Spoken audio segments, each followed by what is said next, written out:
তখন আমি বুঝতে পেরেছিলাম আপনারা ক্ষুধার্ত। তখন আপনাদেরকে দেওয়ার মতো কিছু না থাকায় 2টি রুটি আপনাদেরকে খেতে দিলাম। যখন ভিক্ষুক আসলো তখন আমি ভাবলাম, 2 জন মর্যাদাবান ব্যক্তির সামনে আমি 2টি রুটি কি করে খেতে দিলাম, তার চেয়ে বরং ভালো হবে এই খাবারটি ক্ষুধার্ত ভিক্ষুককে খেতে দিয়ে দিই। কেননা আল্লাহ তাআলা বলেছেন, যা দান করবে তার 10 গুণ হয়ে তোমার কাছে ফিরে আসবে। আর যখন দাসী আমার কাছে রুটি নিয়ে এলো, আমি তা গুনে দেখলাম সেখানে 18টি রুটি রয়েছে। তখন আমি বুঝতে পারলাম সেগুলো আমার জন্য নহে। পরে যখন দাসী আবার রুটি নিয়ে এলো, তখন আমি গুনে দেখলাম 20টি রুটি রয়েছে। তাই আমি খাবারটি গ্রহণ করলাম এবং আপনাদেরকে খেতে দিলাম। একদিন রাবিয়া বসরি একটি দুর্বল গাধার উপর আরোহণ করে জিনিসপত্র নিয়ে হজ করার উদ্দেশ্যে রওনা হলেন। অনেকক্ষণ পথ চলার পর একটি জঙ্গলের মাঝখানে গিয়ে গাধাটি মারা গেল। রাবিয়া বজরির সঙ্গে সাথীরা তার মালপত্র পৌঁছে দিতে চাইলে তখন তিনি বললেন, তোমরা তোমাদের কাজে চলে যাও, আমি কারো সাহায্য চাই না। রাবিয়া বজরির এই কথা শোনার পর সেখান থেকে সবাই চলে গেল। রাবিয়া বজরি তখন আকাশের দিকে তাকিয়ে আল্লাহকে বললেন, হে আল্লাহ, আপনি একজন অক্ষম অবলা নারীর সাথে কেন এমন কর্ম করলেন? আমাকে আপনার ঘরের দিকে ডেকে আমার গাধাটিকে মেরে নির্জন বনে আমাকে একা করে দিলেন। এ কথা বলার পর গাধাটি আবার উঠে দাঁড়ালো। সেই গাধার পেটে আরোহণ করে আবার রওনা দিলেন। মক্কা শরীফের কাছে গিয়ে কেঁদে কেঁদে বলতে লাগলেন, হে আল্লাহ, আমাকে তুমি মাটি দিয়ে সৃষ্টি করেছ, আর এই ঘরটি পাথরের ঘর। আমি এই পাথরের ঘর দিয়ে কি করব? আমার এগুলোর প্রয়োজন নেই, আমি একমাত্র তোমাকেই পেতে চাই। তখন গায়েব হতে আওয়াজ আসলো, হে রাবিয়া, তুমি কি চাও 18,000 আলেম এখনই ধ্বংস হয়ে যাক? তুমি কি এটা জানো না যে মুসা আলাইহিসসালাম আমাকে দেখার জন্য তুর পাহাড়ে গিয়েছিল? আর আমার নূরের তাজালিতে আসলে যারা আল্লাহ তাআলার প্রেমের মাঝে সবসময় ডুবে থাকেন, তারা এক মুহূর্তে যে শান্তি পান, সে শান্তি দুনিয়ার নিয়ামতেও নেই। রাবিয়া বজরি তৃতীয়বার হজ করার উদ্দেশ্যে রওনা হলেন। 7 বছর পর আরাফাতের ময়দানে গিয়ে উপস্থিত হলেন। সেখানে গিয়ে বললেন, হে আল্লাহ, আপনার বিরহের আগুনে আমি পুড়ে যাচ্ছি। এই যন্ত্রণা আমি আর সহ্য করতে পারছি না, এবার আপনি আমাকে দেখা দিন। তখন আওয়াজ আসলো, হে রাবিয়া, এটা কেমন দর্শন প্রার্থনায় তোমাকে পেয়ে বসেছে?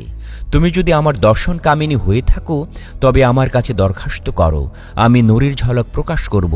তখন আমার নূরের ঝলকে তুমি পড়ে বশ হয়ে যাবে।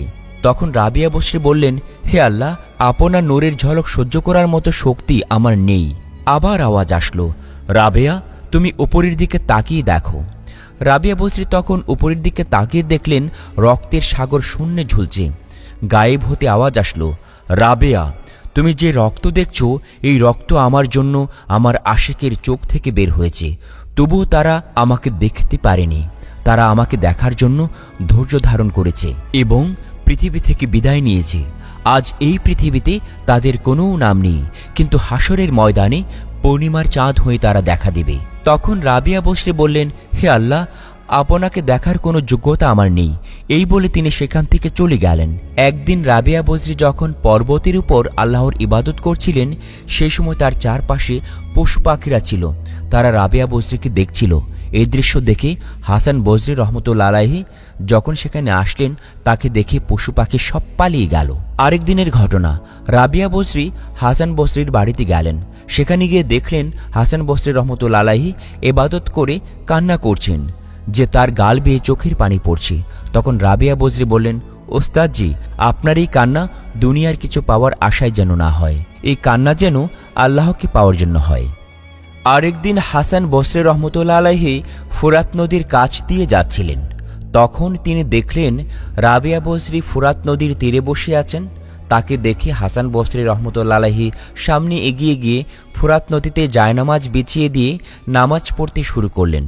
এই দৃশ্য দেখে রাবিয়া বজরিও তার জায়নামাজ আকাশে উড়িয়ে দিয়ে নামাজ পড়তে শুরু করলেন। রাবিয়া বজরি তখন বললেন, ওস্তাদজি, আপনি যা করলেন তা একটা মাছও করতে পারে, আর আমি যা করলাম তা একটা মাছিও করতে পারে। তাই এগুলো না করে আল্লাহ তাআলাকে রাজি খুশি করাই হলো ওলিদের কাজ। আরেকদিন হাসান বসরি রহমতুল্লাহ আলাইহি কয়েকজন বন্ধুদেরকে নিয়ে রাবিয়া বজরির নিকট সাক্ষাৎ করতে গেলেন। সে সময় রাবিয়া বজরির ঘরে কোনো আলো ছিল না। তিনি তাদের আগমন বুঝতে পেরে নিজের হাতের আঙ্গুলের অগ্রভাগে ফুঁক দিলেন, এমনই তা আগুনের ন্যায় জ্বলে উঠল। সারা ঘর আলোকিত হয়ে গেল। রাবেয়া বসরি হাসান বসরি রহমতুল্লাহ আলাইহিকে বললেন, মোমবাতির ন্যায় নিজের আলোকে দিয়ে জগৎকে আলোকিত করুন। নিজেকে সবসময় আল্লাহর প্রেমের আগুনে জ্বালাতে থাকুন। দিন রাত আল্লাহর ইবাদত করতে করতে সূচের মতো চিকন হয়ে যান।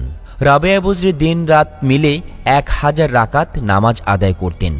রাত যখন গভীর হয়ে যেত তখন তিনি ঘরের ছাদে চলে যেতেন আর দোয়া করতেন, হে আল্লাহ, তারাগুলো কি সুন্দরভাবে জ্বলছে।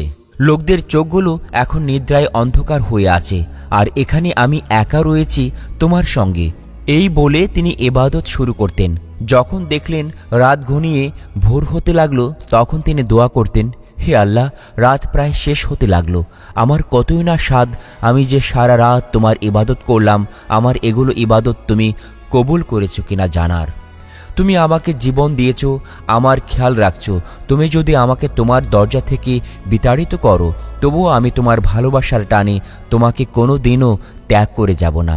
হে আমার বন্ধু, আমার আশ্রয়দাতা, আমার আনন্দ, আমার পালনকর্তা, তুমি আমার প্রাণ। তোমায় পাওয়ার আশায় আমাকে জীবিত রেখেছে। তোমার ভালোবাসায় আমার কামনা। তুমি ছাড়া আমার কেউ নেই।